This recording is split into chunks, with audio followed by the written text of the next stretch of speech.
یہ ایک ایسا بریچ آف ٹرسٹ کا کیس ہے جو کہ انفیدمیبل ہے. بندہ سوچ نہیں سکتا نا کہ ایسا ہو جائے گا. ایک انسان جس نے اپنی دکانداری اعتماد پہ اسٹارٹ کی ہو, اس علاقے کا پالیٹکس کے اندر بھی جہاں تک تعلق ہے یونینز کا, اس میں بھی ایک نمایاں اس کا رول ہو, پھر اس نے ایک لیڈرشپ پوزیشن بھی آکیپائی رکھی ہو. کہا سننے میں یہی آتا ہے کہ ایک ٹائم کے اوپر یہ فارمر پریزیڈنٹ بھی رہ چکا ہے جیولر مارکیٹ کا, کہ 35 سے 40 افیکٹیز ہیں جن کی وہ چیزیں لے کے جا چکا ہے. تو ابھی ہمارے پاس 2 FIRs ہوئی ہیں, جس کے اندر ایک غالباً 2 کروڑ 25 لاکھ روپے کی ہے, اور جو دوسری ہے وہ 9 کروڑ روپے کی ہے. باقی جو لوگ ہیں وہ اپنی جو درخواستیں وہ لے کے آ رہے ہیں. ان ساری اپلیکیشنز کو ہم لوگ بریچ آف ٹرسٹ کے اندر ڈیل کر رہے ہیں, لیکن اگر ساری چیزوں کو مد نظر رکھیں تو اس چیز کو رول آؤٹ نہیں کر سکتے کہ شاید یہ فراڈ کا کیس نہ ہو. سرفیس لیول کے اوپر ہم سب نے جب یہ نیوز آئی ہے میڈیا کے اوپر, ہمارے پاس بھی پہنچی ہے خبر, موقع دیکھا گیا ہے, تو یہ ازیوم کر لیا کہ یہ ڈیفینیٹلی فراڈ کا کیس ہے. اس میں 90% چانسز ہو بھی سکتے ہیں کہ فراڈ کا کیس ہی ہو, لیکن کنسیڈرنگ کہ ہمیشہ اسٹوری کے اندر کوئی اور اینگل بھی ہوتا ہے اور اس کو آپ رول آؤٹ نہیں کر سکتے, تو وہ اینگلس کون کون سے ہیں ان کے اوپر بھی بات کرتے ہیں. جو چیزیں اپیرنٹلی ہمیں نظر آتی ہیں وہ سب سے پہلے تو یہ ہے کہ ایک شخص جو کہ مارکیٹ میں جیولر مارکیٹ میں بیٹھا ہے پچھلے 25 سے 30 سال سے, اپنی دکان کو پہلے جو اس کے نام تھی اس کو بیچتا ہے, پھر اس کا ایک کرایہ دار بن جاتا ہے, فارمر پریزیڈنٹ رہا ہے اس مارکیٹ کا, لوگوں سے اس کے اچھے ریلیشنز رہے ہیں, ایک ٹرسٹ کا ریلیشن شپ رہا ہے, وہاں جیولری کا کام کر رہا تھا اور سونے کا لین دین کر رہا تھا. لوگوں کے اوپر لوگوں کا اعتماد اس کے اوپر اتنا زیادہ تھا کہ وہ آ کے اپنی چیزیں اس کے پاس بھی رکھوا دیتے تھے, اور باقی ارد گرد کے جو جیولرز ہیں ان کا سونا بھی اس کے پاس پڑا ہوا تھا. اور وہ ایک دن 10 دن 8 دن دکان بند رہتی ہے, اور پھر جب اس دکان کو کھولا جاتا ہے, اس کے گھر جو ایڈن سوسائٹی میں ادھر جایا جاتا ہے, تو وہ غائب ہوتا ہے. سرفیس لیول پہ یہ نظر آتا ہے, کامن برین کو بھی یہی چیز اپیل کرتی ہے کہ وہ لوگوں کا سونا لے کے بھاگ گیا ہے. آخری جو اس کی فوٹیج نظر آتی ہے وہ 4 دسمبر کی نظر آتی ہے. آخری جو غالباً اس کا رابطہ فون کے اوپر دکھائی دیتا ہے وہ بھی 4 دسمبر کا دکھائی دیتا ہے, if I'm not wrong. ان ساری چیزوں کو سرفیس لیول پہ اگر کوئی کامن مین بھی دیکھے تو اس کو کامن سینس بھی یہی اپیل کرے گی کہ جی فراڈ کا کیس ہے, وہ لے کے لوگوں کا سونا بھاگ چکا ہے باہر کے ملک. لیکن اب کون کون سی پاسبلٹیز ہیں جن کو رول آؤٹ نہیں کیا جا سکتا. اچھا, اگر وہ باہر کے ملک بھاگا ہے تو کیا اس کی ٹریول ہسٹری یہ شو کرتی ہے کہ اس نے کوئی پلین بورڈ کیا ہے؟ اگر اس نے پلین بورڈ کیا تو وہ کون سے ملک کیا ہے؟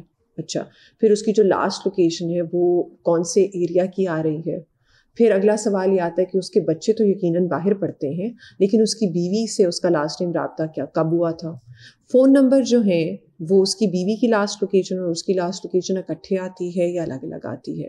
لاسٹ ٹائم جو اس نے 3 فون کالز ایک ہی شخص کو کی ہیں اس کے اندر اس نے بات کیا کی ہے؟ تو یہ وہ ساری چیزیں ہیں جن کے بارے میں فردر انکوائری کی بھی ضرورت ہے اور فردر انویسٹیگیشن کی بھی ضرورت ہے.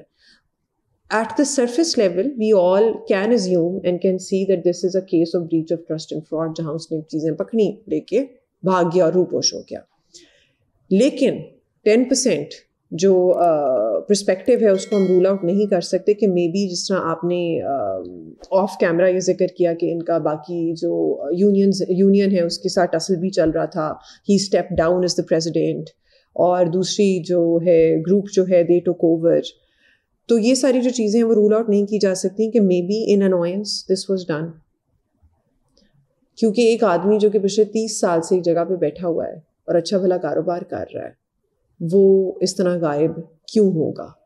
یہ ایک ایسا سوال ہے جو کہ پولیس آفیسرس کے ذہن میں بھی آتا ہے, میڈیا والوں کے ذہن میں بھی آتا ہے, بلکہ آپ نے یہ زیادہ چیز ہائی لائٹ کی آف کیمرا. تو اس ساری چیز کے اندر انویسٹیگیشن کا جہاں تک تعلق ہے تو ابھی, اور انویسٹیگیشن کے پہلو سے دیکھا جائے تو 2 FIRs ہوئی ہیں. پہلی FIR جو ہے وہ غالباً 2 کروڑ 25 لاکھ کی ہوئی ہے, دوسری FIR جو ہے وہ 9 کروڑ کی ہوئی ہے. تو فردر جس طرح افیکٹیز آ رہے ہیں ویسے ہم لوگ بریچ آف ٹرسٹ کے اندر اس FIR کو پرسیو کریں گے, اور ان کی جو کمپلینٹس ہیں ان کو دیکھ رہے ہیں. ہماری درخواست یونین کے لوگوں سے بھی یہی ہے اور افیکٹیز سے بھی یہی ہے کہ آپ اپنا proof of submission of jewellery to this particular shop لے کے, درخواست لے کے ہمارے دفتر یا اچرے پولیس اسٹیشن ضرور جائیں. اور کیونکہ اگر آپ کے ساتھ یہ لاس ہوا ہے اور انفارچونیٹ انسیڈنٹ ہوا ہے تو اپلیکیشن کو انٹرٹین بھی کیا جائے گا. اور جس طرح آپ خود بات کر رہے تھے کہ دے آر 35 کمپلیننٹس اور افیکٹیز جو کہ اس چیز کا who become victim to this, unfortunate incident. تو اس کے اوپر FIR بھی دیں گے. ٹریول ہسٹری جو فریکوینٹ ٹریولنگ ہے وہ نظر آتی ہے 2019 کے بعد, جس کے اندر ہی ہیز بین, آپ دیکھتے ہیں کہ سعودیہ بھی گئے ہیں, UAE بھی گئے ہیں, اس کے بعد تھائی لینڈ بھی گئے ہیں. تو زیادہ تر اس کے بعد پھر تھائی لینڈ فریکوینٹلی جانا اسٹارٹ ہو گئے. تو یہ نظر آتی ہے کہ he was inclined towards going to that area. اب یہ اس کے لیے بھی یہ بھی کنکلوڈ کیا جا سکتا ہے کیونکہ ان کے بچے اس ویسینٹی کے اندر پڑھتے ہیں, تو شاید اس وجہ سے تھائی لینڈ ان کا زیادہ آنا جانا ہو گیا. یہ بھی کنکلوڈ کیا جا سکتا ہے کہ maybe he was transferring money to another country. So the case right now is under process and under investigation. تو let's see کہ جو اسٹوری ہے وہ unravel کیسے کرتی ہے, اور اس کے بعد پھر we'll further see کہ ہمارے پاس کیا کیا چیزیں آئیں. سر جہاں تک گھر کا تعلق ہے تو وہ بیچ دیا ہے انہوں نے, ٹھیک ہے. اور جو بونافائڈ پرچیزر تھا, کل ہم نے اسے بلایا تھا, ہم نے ساری اس کی بات بھی سنی ہے. تو اس نے کہا کہ غالباً آج سے the deal was in process 2 months ago and it panned out ایک کچھ ہفتے پہلے نا ٹرانسفر ہو گیا گھر, اس نے اپنے بچوں کے نام پہ ٹرانسفر کر لیا جس نے خریدا تھا. تو کہتے ہیں خود میرے ساتھ دفتر گئے ہیں ہاؤسنگ سوسائٹی کے, جس میں جدھر ان کا گھر تھا, خود ساری ٹرانسفر کروائی ہے. اور ایسا کچھ نہیں تھا کہ میں نے کہا آپ کو پریشان لگے ہوں یا پھر اریٹیٹڈ ہوں, کیونکہ بندہ گھبرایا ہوا ہوتا ہے. کہتے نہیں ایسا تو کچھ نہیں تھا, نارمل بیہیویئر تھا ان کا.